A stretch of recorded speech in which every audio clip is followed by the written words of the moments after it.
obbolummaan si wajjin qabu takalee wajjin guddanne ta'ummaatii wajjin nu dhalte santuutu arraata bareedaa kanaan rabbii jeesina karachiisa saniifuu nagayaan kara fatiyaadaa nagayaan kara ijoollee teetii nagayaan deebii kara mana kee oowwaadhaa mana haareetti injaaraa saniifuu ilillii wajjin.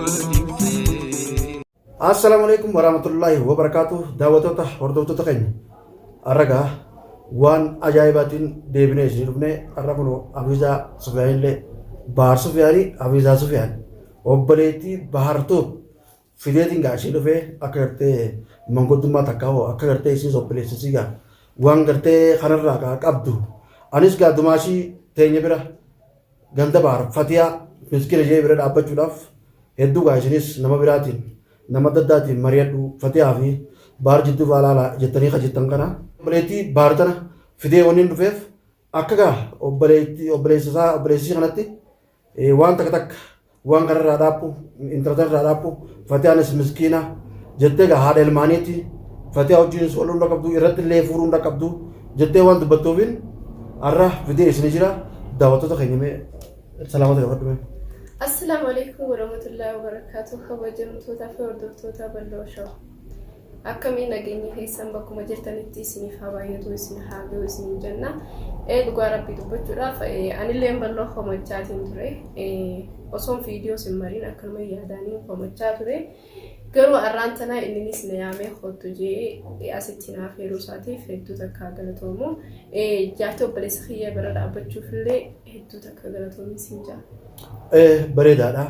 Bahar gaa walumaan gaanis obboleessa keeti waan malee jira jechuufin anis gaa ka'ee Fatiyaa bira dhaabbachuun dumaashii teenya bira dhaabbachuun waan maleetii miti waan malee gaa intala michoo gartee ilillii jantana irra fuudhuudhaaf deemuufiin akka gartee Fatiyaa irratti hin fuune jechuufin anis gaa qabsoo waliin qabee Fatiyaa bira dhaabbee jira mee san hundarraa obboleessi kee akka Fatiyaa irra fuudhu feetamoo akka Fatiyaa irratti hin fuune feetameeti. Akka Fatiyaa irratti hin fuune fedha. Sanumaafuu mee yaada babal'isii wanni si yaamneef yaada gaa daawwattoota keenya kanaaf akka gaa babal'iftee himtuuf si yaamne asumaanuu gaamee.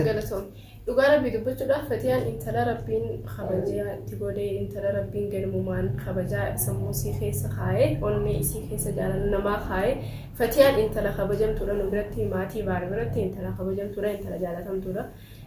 Arrallee borullee Bahar keenya intala lillii san viidiyoo sii mareetiin turanillee intala lillii san jalaa yoo dhaabbachuu baatte naafiyatti obbolummaa kiyyaa fi hin jiru si'een ture arrallee dhumaan ja'a.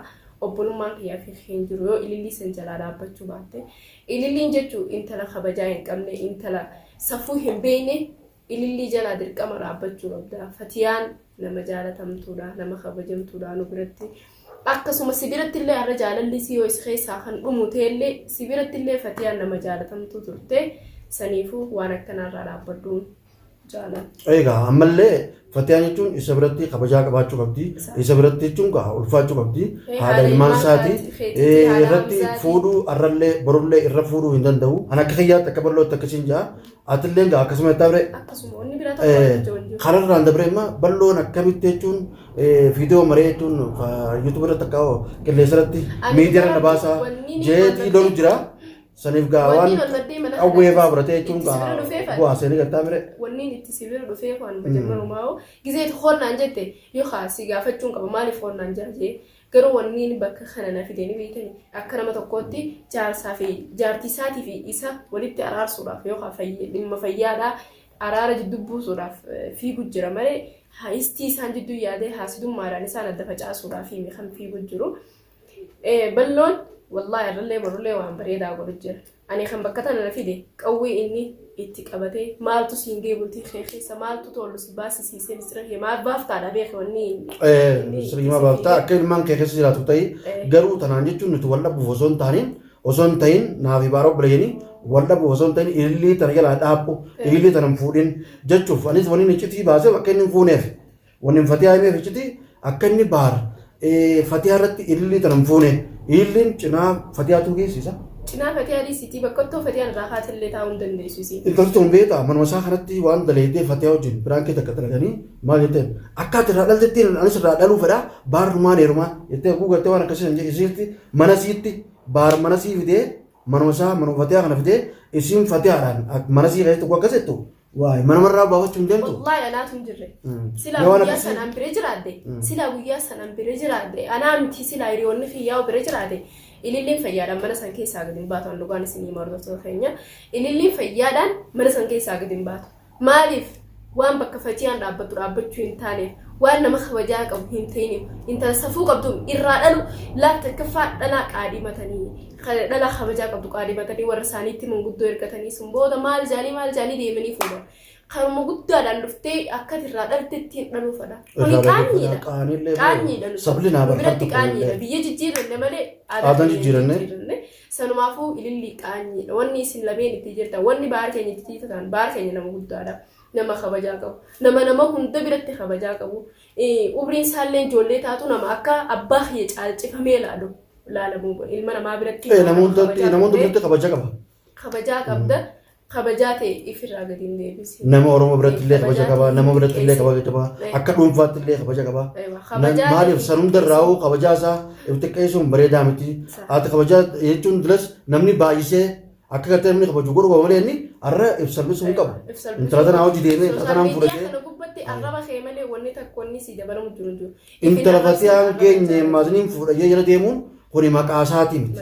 Nuufillee maqaa keenyaa miti. Salphina dhaabbatee intala jala karaa faayidaa deebi'ee Fatima isaa jaartummaa isaa tanaa wajjin nagaan ilmaan isaa guddifatee jiraachuudha feena nuti.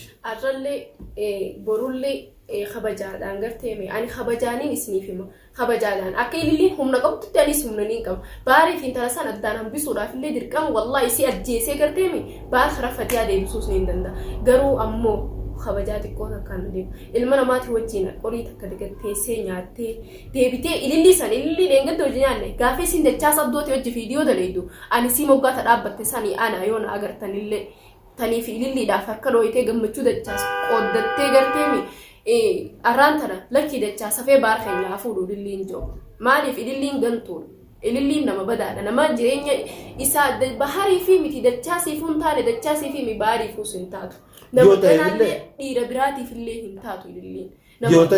Yoo ta'eefillee dachaas musa deemuu qabdi malee baar maqaa turee suurii qabdi. Baar maqaa turee suurii qabdu kaa maal jechuun jira beektaa amma dachaasillee. Namni nyaatu ni jira. Hin jiru garuu dachaasillee maal jechuudha. Qaalimaati jedha kaa'u dachaasillee beektaa qaalimuma. Jaartiin taaneef garuu inni maal jeetu maqaa turee duree jaartiti baar na jalaa fudhatee. Jeetimmaa isaan kun duraan isaa yoo turanii obbolummaa olii qabnaa bire. Kan akka inni bahariin akkas godhu jiru goote michoota illi tanaa godhe illi nama isa jibbitee bahar kana jala deemtee jechuun baharii isiin jaalladha jechuun isaan lameen kanallee walitti garagalchitee isaan kanallee diina walitti goote jechuudha amma dhalaan beektaa ibliisi diina waliin nama gooti garuu yoo gartee ka jaalatti jaalama taate yoo dachaa sanii deebitee dachaa sanii hojii taatte malee bahar sufyaan tanaan maqaan balleessinii bahar sufyaan illee waan tana irraa dhaabu qabaa. Intala jechuun intalli tun intala dhiigaa keessa gartee dhiigaa darii nama wajjin jettee oromoo. Garuu waan takka ni beekani karaan dachaas be'e kamii anoo booda karaa kamiin deema ilmaan kiyya keessaa be'e alarraan jira booda hoo karaa akkamiitu na mudata dachaas ka mudate moo yookaan ka dachaas irra bareedaan na mudata dachaasis dhiir waan isaa gad ta'een hin qabu. Hin qabu. Baar Sufiyaanis dhiir waan dachaas ol ta'een hin qabu. Nama waliin nama karaa hunda. Baar Sufiyaan karaan kee karuma dachaas deeme sani. Ililli jalaa yoo dhaabbachuu baatte karaan kee karuma sani malee karaan biraa tokkos kasee eeggatu hin jiru nagiya fayyaa keetiin kabajaa bareedduudhaan osoo kabajaan ta'e hin banne jaartii ta'e biraa ilmaan kee biraa. Osoo maqaan nun arrabsine. Osoo maqaan nun arrabsine. Osoo maqaa qotee arrabsine. Dhagee alamni guutuullee garuu haadha abbaa kiyyatti hin himne dubbii kana osoo haadha abbaa kiyya bira hin geenye. Waggaa dhaabbachuu addaa. Ilmaan keetii kara jaartii ta'eeti. Yoo fiidiyoo tana agarte bilbilas na jalaa kaasuu hiddee fiidiyoo illee mareetiin dubbii tana dubbadheen ture bilbilas na jalaa kaasii balloo irratti illee irrallee numaan dubbadda bilbilas na jalaa kaasii osoo qola keenyatti hin dubbanne bilbila na jalaa kaasiiti waan kana natti waan kana na himti jechuun bilbila jalaa kaasuuti badii ittiin isin harkaa bireenni badii ittiin dura na saaxiltee warra keenyattis na himti jechuufi waan obboleessisaa taateef telefoonaa tolis jalaa kaasuuteef waan kana.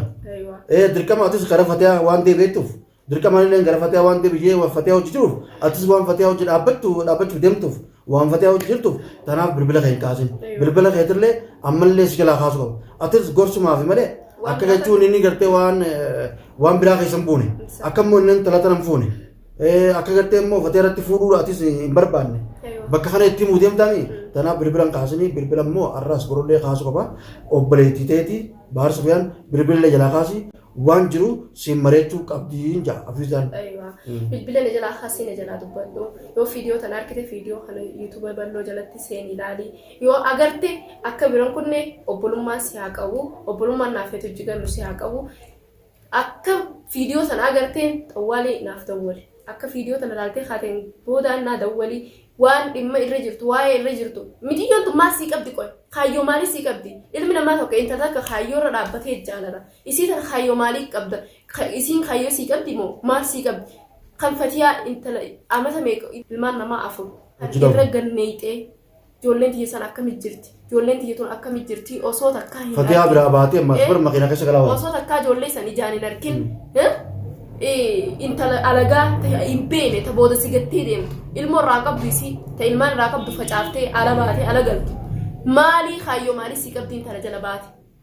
Ambar wanni kun na dhibeewu amma maaliif viidiyoo sanarratti taa'amma deeggarta naa dhufsa irratti yoon qawwee fudhadhee jechuun ilmaan keessa hojjechaa jiraatu ta'e yookaan naati si tokkummaa as keessa jiraataa ta'ee jedhu san garuu rakkoon qabu waan Bahar Sufyaan jechuun waa qabsoollee qabu garuu immoo akka inni irra fuudhu akka inni fatiyaa irra fuudhu hin fedhu abadan hin ayyamu nis hin fedhuus intala immoo inni tan ammaas fuudhee inni wajjin jiraatu abadan jarumaa hin ariyaas jeetiin jira atoo akkam akka keessatti meeqame. Wallahi an silaa ilillii bakka jirtu arge ani ilaan viidiyoo sana maree fi ilaa arraan tana viidiyoo tiyya yuutuuba fi gubbattee eegaan viidiyoo bare ilaa arraan tanaa garteemi deemeetiin isii barbaadu jira silaa ilillii san arge wallahi dabbaa gaazaa habbaa tokko isii gaa akka baar mana galuu dabbaa gaazaa tokkootu isii godha mataa gubbaan irra gannageen qarraa kibriita dhee irratti ichi darba isinii galeemi garuu osoo hin cufti hin dhufne osoo ilma namaa jidduu dubbiin hin dhufne baar dubbii tana firraa laali. Baarillee irraa dhaabbachuu qaba intaltuun illee jalaa dhaabbachuu qaba intala gubee jechuun jalaa dhaabbannu illee timee ani abadan Bahar Sufyaan numaan heeruma jalaan dhaabbuu ilmoo akka fatiyaa irra dhaltusanii irraa dhalaa ittee jirti beekadhu siin. Kakattee jirti shartii naasitee. Shartii isiin seettee anaa seenaa ilmoo dhaluu dhiisiti shurufkaa baaruu isiin agarte. Ani immoo wantani jummal beektaa eegi gartee makiina manarraa jechuun fatiyaa fi inni wal dhabanii baankana garuu fatiyaa fi isallee wal taraasuuf yaadee godhutu jira ani illee telefoon itti dhawattee jira telefoon immoo eegala kaasutu jiru maaliif ni galaan kaafee inni taatee biraatu naan lolaa jiraa mire qawwee hun agarsiisaa bira jirra akkanattiin takka ilmaan kee kutuutee dhufeetiin takka naati wal finnaa jechu jira tanaachaas wal hin finnu ani illee dhiira garuu tanaacha wal hin finnu nuti obboleeyyanii sababa laatiin wal fixuurra intala tana jala dhaabbatee inni karaa gartee fatiyaa deebi'ee fatiyaan tun miskiina waan fatiyaan isaa gootu malee intaltu tun gartee waan gootuuf hin qabdu yoo bareedinaa fatiyaa turra qaba intala irra yoo dhaabbinaa fatiyaa turra qaba yoo bareedinaa sis akkasii fincaan fatiyaa irraa kaatee hungeessu jettuu hin suni inni kuni fatiyaa karaa fatiyaa deebi'ee karaa gartee ilmaan isaa karaa haadha ilmaan isaa deebi'ee ililli tana dhiisuudha nutis feena atis waan kana jechuun waan naan loltee qawweenii sila dorsu hin qabdu qawwee yoo feetes dhiisi jechuun baasuu qaallee fitadhu waa'ee fatiyaa irratti waan nagoosuuf takka hin qabdu. Obboleessa kiyya dhugaan hin badu ni qallata malee ayini ni qallata malee jechuun jedhanii kadhu dirqama fatiyaa biraas ni dhaabbannaa ni dhaabbanna amma anallee ta'ee hafiisallee ta'ee nama biraallee dabalannee ni dhaabbannaa intala tana immoo suma jalaa ari'uu ta'e. Namni hedduu jira namni hedduu jira namni ilillii fi baar waliin hin feene yookaan namni fatiyaa fi baar waliin jaalatu. Dhagaa namnummaa abbummaan fadheewu ilmoo takka jidduu dhalattee taanaan bultuma bareedduu san fadan bultii haaree ijaaruun faayidaa takka namaa hin qabu garteemi saniifuu namni yoo barbaadde baar keenya ani dhalaadha obboleeyyanis akka qabnu ni beeyta saniifuu namni namalees akka jirus ni beeyta wallahi qasbatti akkanatti akkati mana deemtus godhuu ni dandeenya seerri biyya tana keessatti seerri kadhalaati.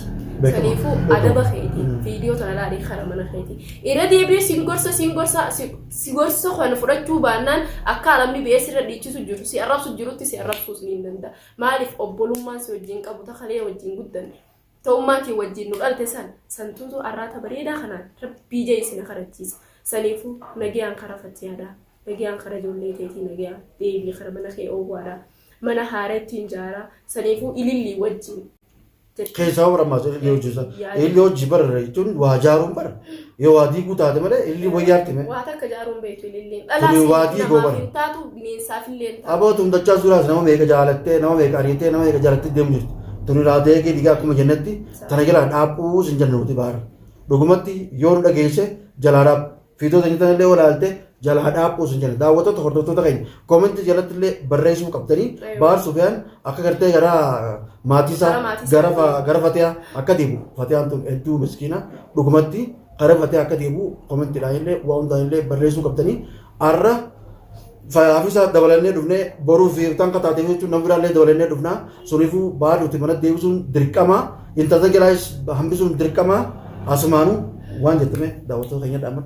Ani gaawaanin joo hin beeku haasawallee hedduu hin danda'u haasawan beeku saniifuu hordoftootaa fi kabajamtoota keenya warri nu gargaaraa jirtanillee hedduu takka galatoomaadha hedduu takka isin jaalannaa hedduu takka isin kabajna isinii qaaqnee isinii qaaquun sagalee keenya qabannee isin dubbachuullee nurraa qaanyiidha keessaafuu intala dhalaas ol baatee asirraa lallabuun qaanyiidha dhiifa manarraa taa'aadha. Maaliif obboleessa keetiin jecha hin taane jettaa yoon jecha hin taane jeellee dhiifa manaa godhaadha. Saniifuu bahar akka mana isaatti deebi'u koomentii kabajaadha nu gaafadhaadha. Isaas koomentii isaa jalatti waan nagaa nu barreessaadha. Kaffatiyaa jalattis mush arrabni naman deebisu ni beektanii. Arrabni abooti akkasii deem rabbi si ajjeesu jechuunis mana keetis hin deebiftu. Saniifuu yoo inni gowwaa ta'ellee gorsaan karaa isaatti karaa nagaa deebisu. Yoo inni harkaan darbe nutu arrabarraan ol. Saniifuu kabajaadhaan koomentii isaa jalatti jecha babbareedaa jecha mana nama deebisu nu wajjin gargaarsa nu godhaadhaan isin jenna. Arrabni warii tokko yoo dibicha tokko yoo qawwee sibiilaan dhoyite darankumaa si nyaata malee sirraachi deemu. Saniifuu arrabni nama booda deebisu. Isa kanaas amma isaa tumateema rabbiin ammeessini rabbiin nagaa haa godhu isaasi rabbiin nama obsa qabus nus nu haa godhu isallee nama obsa qabu rabbi haa godhu nama gartee fiitoota illee lallaalee jarri kun takkaa fisan takkaa balloon dhimma kiyyaaf dhimmanii loolu jiranii ammoo kan bira dhaabbatan jaartitiyyaa Fatiyaadha miskiin jedhanii bira dhaabbatanii jee gartee warra gartee karaa keenyallee telefoona keenyallee fuuldura hafuusee Fatiyaa illee gaati nuti Fatiyaa illee isallee walitti araasu. Rabbi haa godhu nuti illee tarmaaf dhaabbachuu jirra garuu rakkoon qabu daawwattoota keenya isinis gaa koomentii jalatti waa hedduu nu barreessuu jirtanii gorsa hedduu kan nu jirtanii fi namni Fatiyaa asii gahu hin jiru jechuu jirtanii illee tana birraa dhiisee jechuu jirtanii waan kana asumaan nuti fufaan jaa garuu immoo garuu galatoomaadha garuu intalti salmoo akka waanti gootaati qoradhu. Dalam takka weta pokoknya dalam takka. Woi nama buat kita. Mana sah saya gabe guyya takka. Dalam beredu jalan deh mau tuh sih pokoknya tuh tanya lo ofe tuh jaga takka. Atau orang karya orang orang mo, karya dawat tuh taknya wetun fotoğraf. Itu mereka dia bunuh tahu rakon kamu. Wan sampai pak koran cukup dari. Insyaallah. Insyaallah. Asmanuka. Assalamualaikum warahmatullahi wabarakatuh.